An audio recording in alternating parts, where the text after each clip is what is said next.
17ನೇ ತಾರೀಕು ಇಲ್ಲ, ಎಲ್ಲ ಸಚಿವರಿಲ್ಲ. ಜೈ ಹಾಕೊಂಡ್ರು 17ನೇ ತಾರೀಕು ಕೇಂದ್ರ ಸರ್ಕಾರದ ವಿಧಾನ,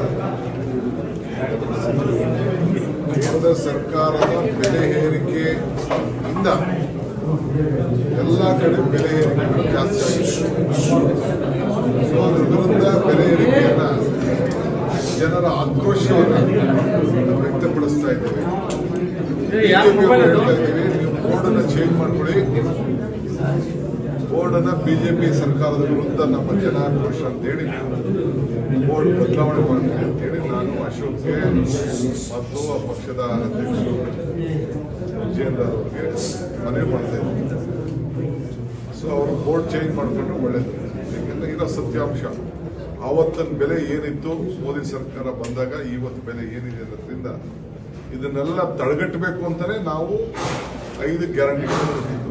ಆ ಜನರಿಗೆ ಏನು ಸಹಾಯ ಆಗ್ತಿತ್ತು. ಈಗ ನೀವೆಲ್ಲ ಬಸ್ಸಲ್ಲಿ ಬಂದಿದ್ರಿ, ನಿಮ್ಮ ಮನೆ ಕರೆಂಟ್ ಬಿಟ್ಟು ಇವೆಲ್ಲ ಕೂಡ ಸಹಾಯ ಮಾಡಬೇಕು. ಹೆಣ್ಮಕ್ಳು ದುಡ್ಡು ಇವೆಲ್ಲ ನಿಮ್ಗೆ ಅನುಕೂಲ ಆಗದೆ ನಾವೆಲ್ಲ ಕೊಟ್ಟಿದ್ದೇವೆ. ಸೊ ಅದಕ್ಕೋಸ್ಕರನೇ ಈ ಬೆಲೆ ಏರಿಕೆಯಿಂದಲೇ ನಾವು ಈ 5 ಗ್ಯಾರಂಟಿಗಳನ್ನ ಈ ರಾಜ್ಯದಿಂದ ಜನರಿಗೆ ತಿಳಿಸಲಿಕ್ಕೆ ಮತ್ತು ಏನು ನಿಮಗೆ ಕೇಂದ್ರ ಸರ್ಕಾರದ ಎಲ್ಲ ಪದಾರ್ಥಗಳನ್ನ ಬೆಲೆ ಏರಿಕೆ ಆಗಲಿಕ್ಕೆ ಕಾರಣ ಅನ್ನೋದನ್ನ ಮನವರಿಕೆ ಮಾಡಬೇಕು. ಆ ದೃಷ್ಟಿಯಲ್ಲಿ ಎಲ್ಲ ಮೀಟಿಂಗ್ ಮಾಡಿದ್ದೇವೆ. ಮಿನಿಸ್ಟರ್ಗಳಿಗೆ ನಾವು ಪ್ರತಿ ಜಿಲ್ಲೆನೂ ಹಮ್ಮಿಕೊಳ್ತೀವಿ. ನೆಕ್ಸ್ಟ್ ಈಗ ರಾಜ್ಯ ಮಟ್ಟದಲ್ಲಿ ಒಂದು ಕಾರ್ಯಕ್ರಮ ಫ್ರೀಡಂ ಪಾರ್ಕಲ್ಲಿ 12ನೇ ತಾರೀಕು ಇಟ್ಕೊಂಡಿದ್ದೀವಿ. 10 ಗಂಟೆ 10 ಗಂಟೆಗೆ ಪ್ರಾರಂಭ ಮಾಡ್ತೀವಿ. ಸೊ ಆ ದೃಷ್ಟಿಯಿಂದ ಎಲ್ಲರೂ ಕೂಡ ಜಿಲ್ಲೆಯವರಿಗೆ ಕಾರ್ಯಕರ್ತರಿಗೆ ಹೇಳಿದ್ದೇವೆ.